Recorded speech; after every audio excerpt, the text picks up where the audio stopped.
नमस्कार। हिमाचल दस्तक में एक बार फिर आपका स्वागत है। मैं हूं आपके साथ मस्तनाम डलैल।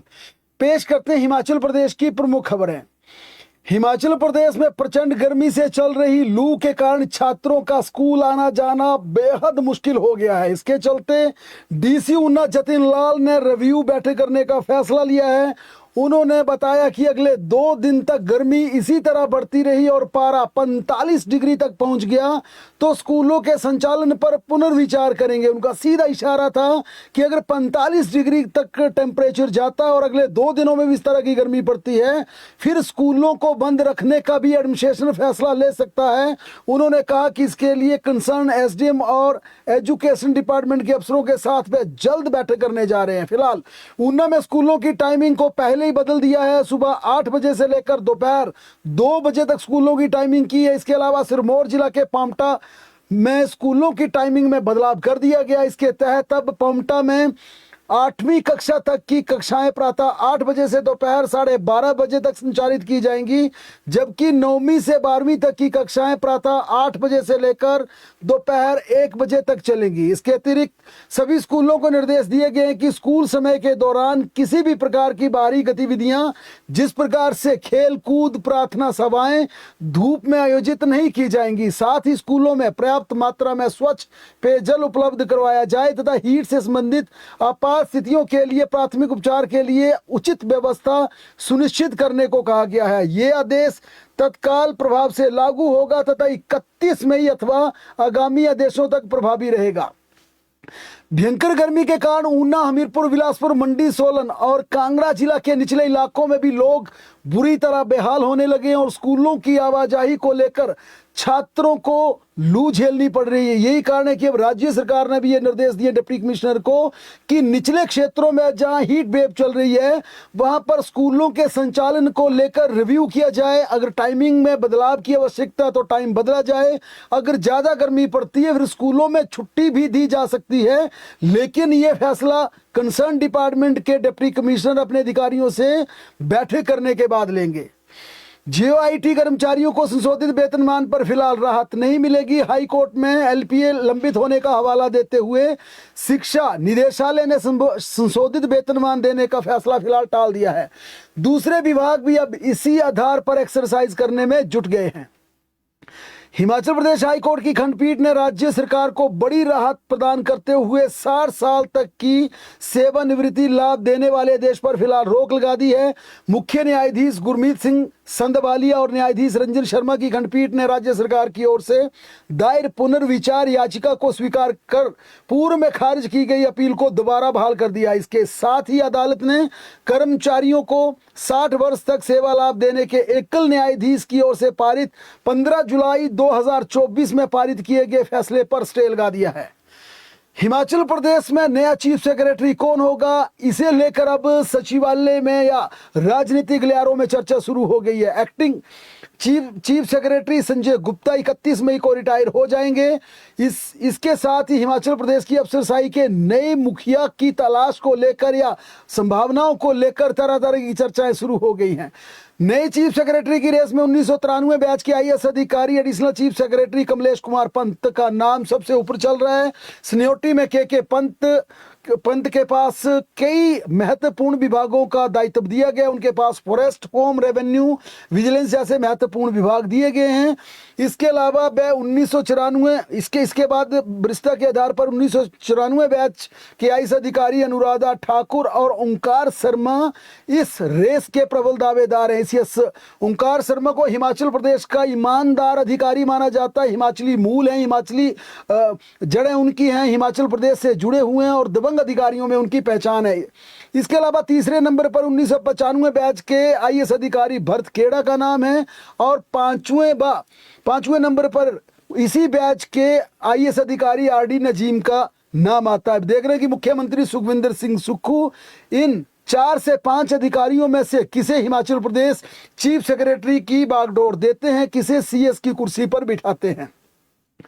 मुख्यमंत्री सुखविंदर सिंह सुक्खू ने बेंगलोर में श्री रविशंकर से मुलाकात की और इस मुलाकात के बाद मुख्यमंत्री आज दिल्ली लौट आए और कल शिमला वापिस आएंगे। और परसों यानी 22 मई को हिमाचल प्रदेश मंत्रिमंडल की बैठक होगी जिसमें मुख्यमंत्री हिस्सा लेंगे। माना जा रहा है इस कैबिनेट की बैठक में कई महत्वपूर्ण मुद्दों पर चर्चा होनी है। जिस प्रकार से हिमाचल प्रदेश में हीट वेव है, हीट वेव को लेकर कैबिनेट चर्चा कर सकती है कि हिमाचल प्रदेश के स्कूलों के संचालन को लेकर सरकार क्या फैसला ले, डिप्टी कमिश्नर को निर्देश जारी कर सकती है। दूसरा, जिस प्रकार से हिमाचल प्रदेश या अन्य राज्यों में समूचे देश दुनिया में जिस प्रकार से तेल को लेकर हाहाकार मच रहा है और बड़ा संकट यहां पर खड़ा हुआ है, और जिस प्रकार से दिल्ली, यूपी या कई राज्यों ने यह फैसला लेने शुरू कर दिया है कि मौजूदा परिस्थितियों के मद्देनजर अब ईंधन की कमी को देखते हुए वर्क फ्रॉम होम की तरफ एक्सरसाइज की जाए या वाहनों का संचालन पूलिंग सिस्टम से किया जाए। लिहाजा कैबिनेट की इस बैठक में यह जरूर चर्चा हो सकती है कि हिमाचल प्रदेश में ईंधन की कमी को पूरा करने के लिए या जिस प्रकार से यहां पर जो व्यवस्था धीरे धीरे ये देखा जा रहा है कि ईंधन की कमी लगभग यहां पर खलती जा रही है। शिमला जिला के कई पेट्रोल पंप में पेट्रोल नहीं मिल रहा, कई राज्य के पेट्रोल पंप में राशनिंग आधार पर पेट्रोल दिया जा रहा है, 500,000 रुपए का पेट्रोल दिया जा रहा है। ऐसी परिस्थितियों में स्कूलों में किस प्रकार से बसें भेजी जाएं, बच्चों को कैसे स्कूल लाया जाए, अधिकारी कर्मचारी कैसे दफ्तरों में पहुंचे या आम लोगों की आवाजाही किस प्रकार से हो, यह कैबिनेट में चर्चा जरूर हो सकती है। क्योंकि हिमाचल प्रदेश हाई कोर्ट भी इस पर फैसला ले चुकी है कि वर्क फ्रॉम होम 50% कर्मचारियों को यहां पर एक सुविधा दे दी गई है। दूसरा, पूलिंग सिस्टम से जजेस हाई कोर्ट आएंगे, यह फैसला लिया गया है। इस आधार पर अब राज्य सरकार क्या इस नीतिगत फैसले जो कि देश के प्रधानमंत्री या केंद्रीय सरकार ने भी लिया है, आपने देखा जिस प्रकार से आज हेमा मालिनी ऑटो में चलकर आई, दूसरे कई केंद्रीय मंत्री अपनी गाड़ियां छोड़ चुके हैं, प्रधानमंत्री का काफिला 2 गाड़ियों तक सीमित हो गया है। अब देखना है कि हिमाचल प्रदेश की सुखविंदर सिंह सुक्खू सरकार क्या इस महत्वपूर्ण या इस संवेदनशील मसले पर कोई बड़ा फैसला लेती है। नहीं, लेकिन इतना लगभग तय माना जा रहा है कि कैबिनेट में इस मुद्दे पर चर्चा जरूर होगी। इसके अलावा हिमाचल प्रदेश में आय के स्रोत कैसे बढ़ाए जाएं, इस पर भी चर्चा होगी, जिसमें वाहनों का रजिस्ट्रेशन फीस को बढ़ाया जा सकता है। ऐसा प्रपोजल लंबे समय से चला है। हिमाचल प्रदेश में जिस प्रकार से रोपवे परियोजनाओं का विस्तार करना, शिमला को परमाणु से रोपवे से जोड़ना है, लंबे समय से यह मामला लटका हुआ, उसका टेंडर नहीं हो पा रहा है। ऐसे कई महत्वपूर्ण एजेंडे कैबिनेट के लिए लाए गए हैं जिस पर परसों निर्णय होना है। हिमाचल प्रदेश के किसानों को खरीफ सीजन से पहले डीएपी और एनपीके खाद के लिए अधिक कीमत चुकानी पड़ेगी। प्रदेश सरकार ने प्रति बैग 50 रुपए दी जाने वाली सब्सिडी को लेकर इस बार फिलहाल नोटिफिकेशन नहीं की है। ऐसे में इफको पदाधिकारियों ने स्पष्ट कर दिया कि नए स्टॉक की बिक्री बढ़ी हुई दरों पर ही की जाएगी।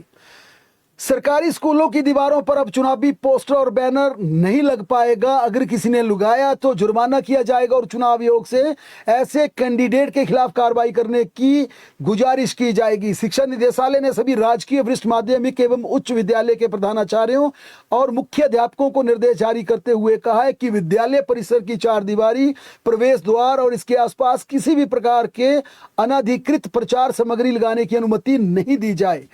इन निर्देशों का पालन नहीं करने वाले चुनाव के प्रत्याशियों के खिलाफ जुर्माना तथा उनके नामांकन को रद्द करने की चुनाव आयोग से शिकायत करने के लिए भी कहा गया है।